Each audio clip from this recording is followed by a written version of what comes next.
Dari sudut Sabah, kerajaan negeri di bawah Datuk Seri Haji G. Noor memberikan beberapa mesej penting yang konsisten. 40% hasil yang dikutip di Sabah adalah hak perlembagaan dan bukan ihsan politik. Jika formula atau angka tidak dipersetujui, Sabah bersedia menggunakan saluran undang-undang termasuk menyokong usaha semakan kehakiman untuk menentukan jumlah sebenar yang patutnya diterima. Now, rundingan dengan Putrajaya dilihat sebagai permainan yang panjang, menjaga hubungan baik di pusat tetapi pada masa yang sama mengekalkan pendirian bahawa hak ini tidak boleh dilupakan.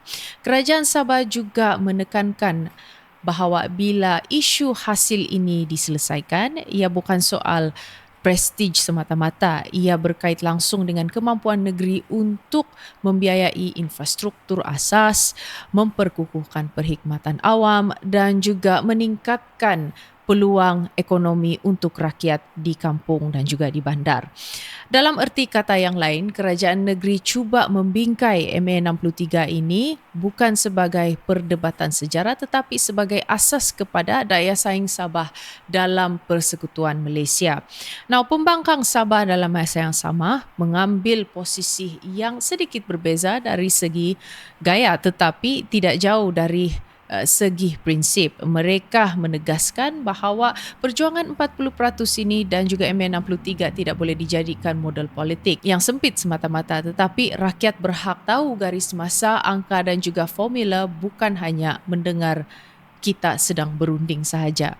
Now, setiap pengumuman interim seperti kenaikan geran khas perlu dilihat sebagai langkah sementara dan bukan pengganti kepada hak sebenar. Now, ini mewujudkan satu dinamika politik yang menarik.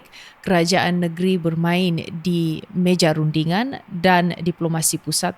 Pembangkang pula mengekalkan tekanan politik dan moral supaya MA63 tidak sejuk ataupun disapu di bawah kapet. Dalam suasana ini, timbul pula kenyataan yang menggunakan istilah divorce untuk menggambarkan rasa kecewa terhadap kemajuan MA63 yang dikaitkan dengan seorang menteri kabinet di Persekutuan. Walaupun mungkin dimaksudkan sebagai kiasan, ia adalah satu luahan rasa bahawa rakyat Borneo sudah letih menunggu istilah seperti ini dan mudah menimbulkan salah faham. Sebagai reaksi, tokoh seperti Datuk Seri Saleh Said Keruak menyifatkan retorik divorce ini sebagai satu yang tidak perlu dan tidak konstruktif.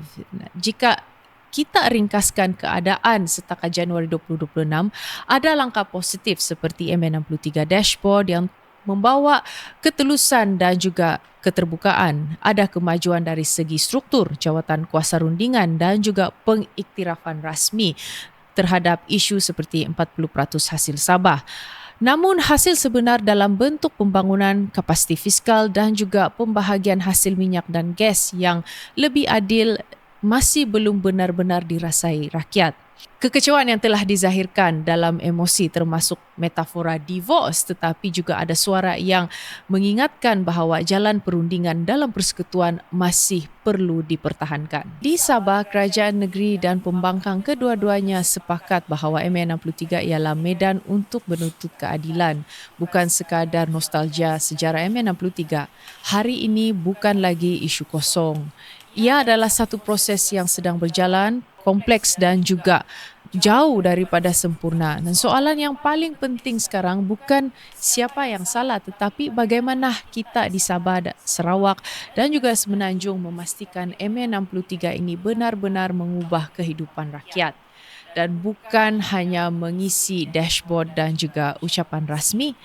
Now, itulah cabaran sebenar persekutuan yang kita katakan kita ingin kekalkan dan perbetulkan. MA63 hari ini wajar difahami dalam konteks keupayaan Persekutuan Malaysia untuk mengurus hubungan antara pusat dan negeri secara berdaya tahan. Negara yang matang tidak mengukur kekuatan persekutuannya melalui slogan ataupun episod politik semasa tetapi melalui keupayaannya untuk memastikan pengaturan antara wilayah kekal berfungsi dan relevan dan dipercayai dari semasa ke semasa.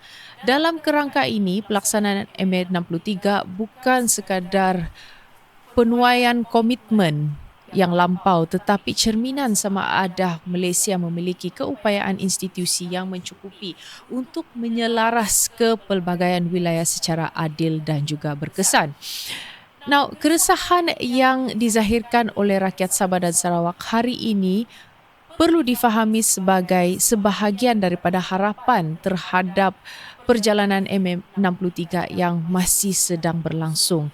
Ia mencerminkan keinginan untuk melihat kemajuan yang lebih konsisten dan mudah untuk dirasai selari dengan semangat perjanjian yang dipersetujui bersama.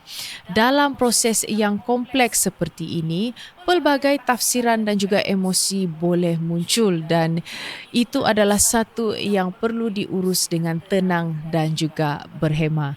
Dan dalam konteks ini, peranan kepimpinan ialah untuk memastikan bahawa pelaksanaan bergerak secara tersusun, jelas dan juga berterusan supaya keyakinan rakyat dapat diperkukuh dari semasa ke semasa.